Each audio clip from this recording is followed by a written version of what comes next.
So students of class 6, the same lesson, notes from the South Pole. We already read that journal from Amundsen. Here we are going to read from Scott's journal, 16 January 1912. Half an hour later, we detected a black speck ahead. Soon we knew that this could not be a natural snowflake. We marched on, found that it was a black flag tied to a sledge bearer nearby the remains of a camp. Sledge tracks and ski tracks going and coming, and the clear trace, clear trace of dogs' paws, many dogs. This told us the whole story. The Norwegians have forestalled us and are first at the pole. It is a terrible disappointment, and I am very sorry for my loyal companions. Many thoughts came and much discussion have we had. Tomorrow we must march on to the pole and then hasten home with all the speed we can compass. All the day dreams must go. It will be a wearisome return.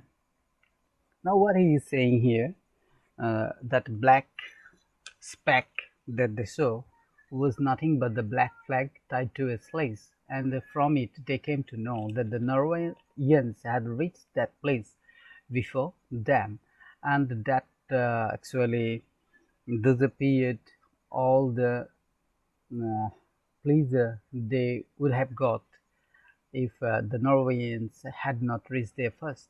So they were sorry, and they became disappointed, and they will now have to come back with all haste,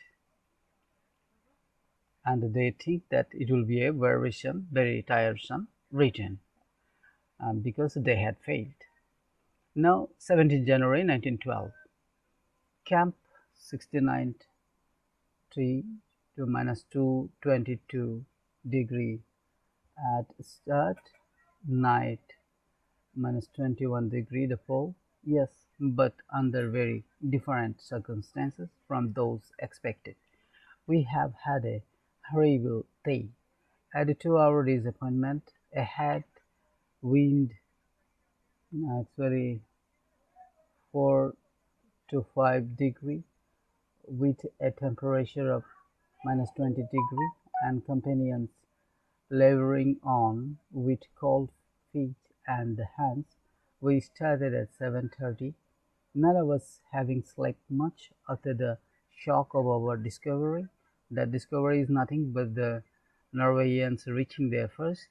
So we followed the Norwegian sledge tracks for some way. As far as we make out, there are only 2 men. Then the weather overcast and the tracks being increasingly drifted. So this is it.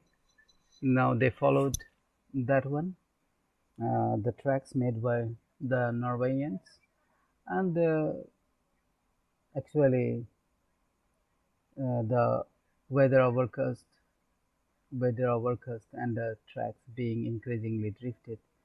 They were actually in trouble because the friends, his mates, his companions were laboring on with cold feet and hands. Then they started at 7:30, and they could not sleep after the shock. They had a sleepless night.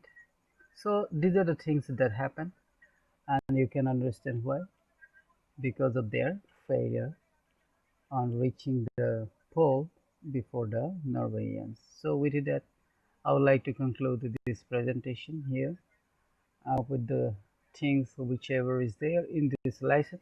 Till that time, goodbye. Thank you.